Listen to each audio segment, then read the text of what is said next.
Alright everybody, welcome back to some more Oblivion mod playthrough, Geist Aesgaard episode 2. It is I, Xilestar, and today we are just about to finish off the entire mod by just showing off all the different items you can get within the mod, pretty much, and show off the final scene where we talk to the NPCs, because I just turned off the AI voices so you guys can hear the original voices, if there is any. I don't remember if there was.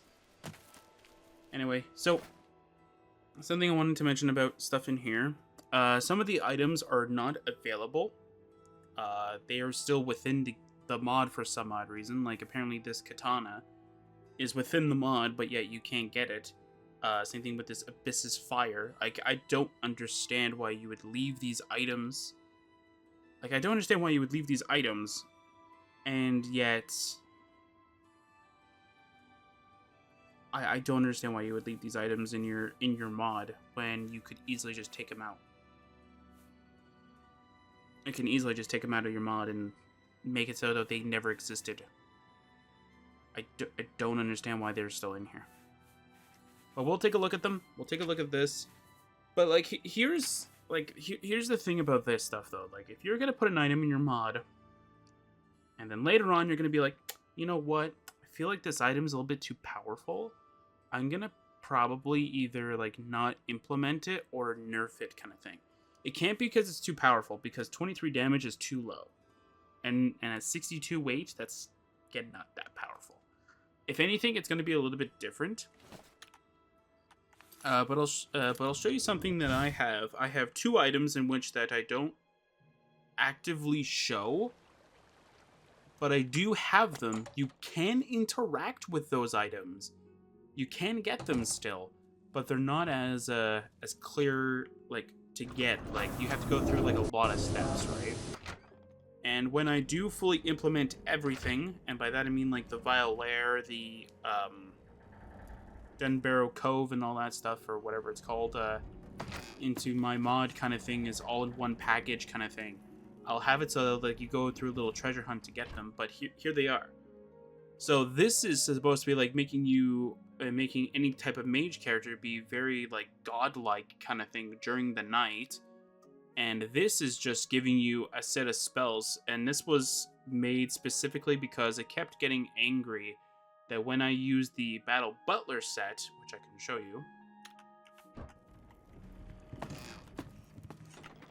when I was using my Battle Butler set, and I was getting frustrated because every time I would summon the armor, not the Darkling's armor that I have now, but the one for it, I got frustrated because it kept removing all of my spells. So I said, you know what? I'm done with this. So I made this, which gives you a little bit of extra stats, as you can see here.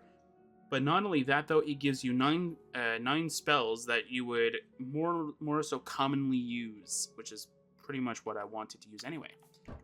So there's that. And if you really want to know what the Dramedy Mage's Heart does, well, I can show that off to you, if there's time. I don't want to waste too much time on just wondering where the heck to get all this stuff at, right? Actually, you can see some of what Dramination is, because this is from the amulet itself. But this is just a lot stronger, if that makes sense. Like, it's a lot stronger. Like, that's the idea of it. Anyway, so we could take a look at all these items. Oh, I'm over encumbered. Alright. Don't worry, we have Ease the Burden. I just need to know how much I'm over encumbered by. This won't work. This won't work. Alright, I'm just gonna go God mode then. Who cares? We finished the mod, that's all that matters. Alright, so the items we have, I'm just gonna readjust the microphone a little bit. Also, I might sound a little bit different. I apologize for that. For some odd reason, my microphone wasn't working, so I did adjust something, and I did accidentally change the microphone gain a little bit from the microphone itself, so I might sound a little different, or it might sound better. Not quite sure. I haven't really tested it, so yeah. Anyway, the Abyss's Fire looks... Are they all the same? Okay, so it's just the same two models. Oh, it looks different. Oh, because this is not enchanted, that's why. Alright, so let's see the enchantment here. That's just the Oblivion Claymore one. Oh, what's it called? Oh, I can't remember, but it's Purging Flame, but the Claymore version. Or at least it's close to it. That's what it's reminding me of. And then this one, drain damage strength 1 point on strike. See, this just sounds like the Oblivion weapons, just how terrible they are in terms of their enchantments. 16 health overall, but 4 for 4. Not too bad. What's the sword look like? It looks actually really darn good, man. Jeez. And this sword, I think I'm using this for, I think it's Priz Wielder, or it's like something similar to it. Maybe it is that. I might have to double check. Kellen's Claymore. Okay, it's just this. It's just, again, some of this stuff you can't actually get a hold of. I just want to see. It's just activated katana. Okay. Yeah. So some of this stuff you can't actually get a hold of. So I might want to go back into the original episode 1 and figure out if that shield you can actually get a hold of or not. If you can, I'll put it in the description that you can or can't get it.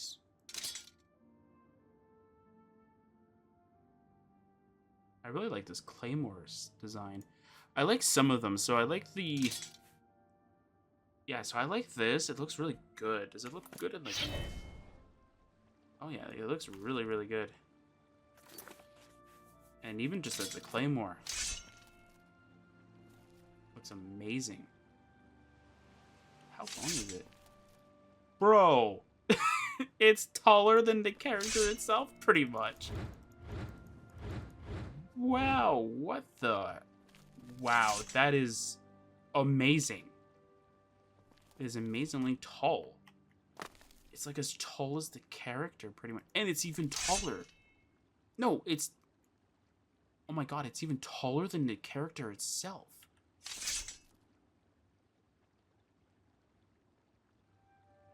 It is. It's taller than the character itself. Like, I'm trying to flip it in my mind and trying to go towards, like, the foot because it's not there kind of thing. I think that red crystal or the red gem at the top, just the tip of it might be, like, close to the top of the player's head, if anything. Wow. That is very interesting. And then the rusty double axe. Yeah, the weird texture thing that looks really good when you're looking like this. Like, wow, it looks like it's a black, like, thing. And then when you go like this, it looks like, ugh. It looks normal on a certain view, and then after it just looks terrible. I don't know if that's the design of it, though. Or it's just the way that Oblivion's handling it. Then again, I am on the highest settings, so maybe it's not meant to be on Oblivion's highest settings. I'm not quite sure. The battle axe. Yeah, okay. I mean, it looks okay. I mean, I'm not a battle axe fan myself. I'm a rake fan. That's not the right. I'm a rake fan myself, so gotta go for that. And then it's just the enchanted version. Damage intelligence 3 points on strike. That is potentially very dangerous against mages, to be honest. But 3 points is not a lot. But that thing can. I can't remember if damage 1 stack. I know if you drink skooma too much, your intelligence can go down to 0, but I think this is like in the same boat, except for it's like it's an enchantment and it's on the target. Maybe. Definitely wouldn't recommend it though. Okay, so the Udegnio Claymore. I kind of like a lot of these items though. They look really, really good. They look really well done. And the Claymore Fire, which I'm pretty sure the fire ones you cannot get a hold of. But a lot of this other stuff, though, you can. I think I searched, like, you can get all these, get these kind of thing. They're all in a random loot table. Or maybe these ones are in a random loot table. I don't remember. I know some of them are in a loot table, but some of them don't sound like they're in a loot table. But I definitely know this one, you definitely can get it. Yeah, so Claymore Fires. What's this one? Damage Willpower. Willpower's not too bad. Oh, this one absorbs magic. Ooh, that's pretty good. Longsword. I think I looked at that before, didn't I? It's okay, I mean. And here's the enchanted version. What does the enchanted one do? I think that's just Purging Flame. If not, it's just like a slightly better version of Purging Flame. Oh no, this is Purging Flame. No, this is something else then. Or maybe this is the Claymore, and this is just a souped-up version of the Claymore. Oh, I'm so confused. Or maybe that's the main... I don't know. Anyway. Fire damage. Just Purging Flame. Not too bad. And then... Drain Blade and Blunt for 10 seconds. It's not too bad. Makes your opponent deal slightly less damage. Unless they're using their hand-to-hand, then, well, obviously it's going to look a little bit different. Or it's going to be a little bit different in terms of battle. Alright, so let's see here. So... For now, I'm going to have to unequip everything, which is why we have a save. Which is why we saved here, so we can actually do all this. So let's see what the cape looks like, if I can actually do that. Okay, cape. And this is just an enchanted version, right? So you might be asking yourself, why would you ever go with the unenchanted version? Well, when you equip it, it has this orange-like glow. You might not like that glow.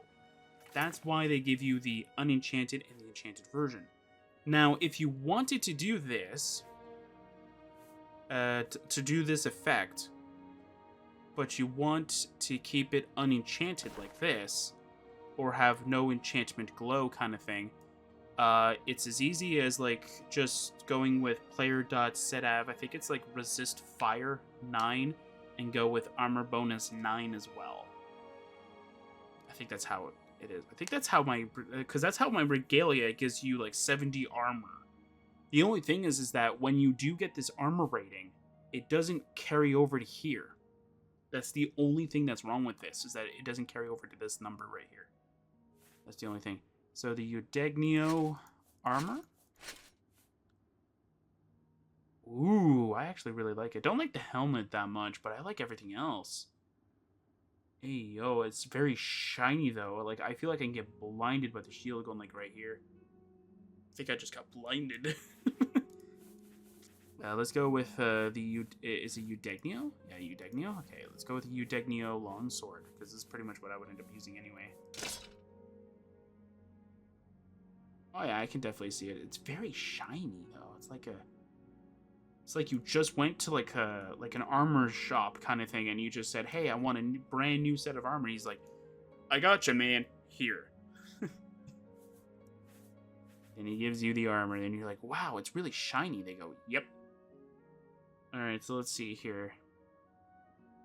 Again, non-realistic numbers for a lot of this stuff. I wonder if they had a person that was balancing this out. Because this doesn't look... I mean, the Cuirass looks balanced. The shield doesn't... No, the shield does. Not by much, though. But I don't know if the shield is anything different, to be honest. The greaves make sense. It's, again, the boots, the gauntlets, the helmet that they... I don't understand these numbers. But what about the enchantments? Fortify speed 9 points on self for the boots. Not bad. That's actually not bad. I think that's ebony boots, casual enchantment, I think, or generic enchantment bonus. Either that or it's the... Oh, what's the glasses? One less. Is it Elven? All of them are blurring together. It's like, like by the time I saw glass, I think Mithril usually always the casual one I see. So I think ebony makes more sense for this, just for my head canon kind of thing. So speed 9 points, not that bad. Agility 9 points. Okay, so it's about ebony status kind of thing, or it's just a little bit worse. Acrobatics 9 points for greaves. I think that makes sense. If anything, switch the boots and the greaves, because it could go either way, right? Acrobatics makes more sense for your feet, whereas for speed, it makes sense for your legs, because your legs are doing the movement. But either way, it makes sense. Makes sense. Gauntlets for strength. Agility for Cuirass. That's an interesting choice. I changed these, to be honest, because agility affects bow damage. So it makes sense for it to be on the gauntlets more than the Cuirass itself. Maybe it's supposed to symbolize your more you're more agile in the armor, but it doesn't make sense logically. Destruction for helmet, that's pretty good. And then block on shield, that's generic. That's like the easiest thing to give to a shield. It's like, hey, what do you want for the shield enchantment to be? Block. Because you're using a shield. That makes sense. Okay, so what about the Fiquarian Order? You know what I forgot to do? I forgot to check how you get the shield and the cape, but I think it's those NPCs that are there though. I think that's how you get them. What does it look like? Doesn't look that half bad. I mean, okay, what about the what about the numbers? So you're heavy. So this doesn't make sense. I can already tell you that 100% that this doesn't make sense. Flip, unless shields, are shields different? I can't remember if shields are different. If they are, then I guess this is fine. If not, no. But I definitely know, like, I've already went on this for the first session. Let's just ignore the armor for now. Helmet of the Cursed Knight. What does that look like? Why isn't this a bonus reward? This should be like a random thing you have to go out of your way in the, what's it called? I can't remember. Or am I thinking of the first one? Oh, shoot. I was thinking of the first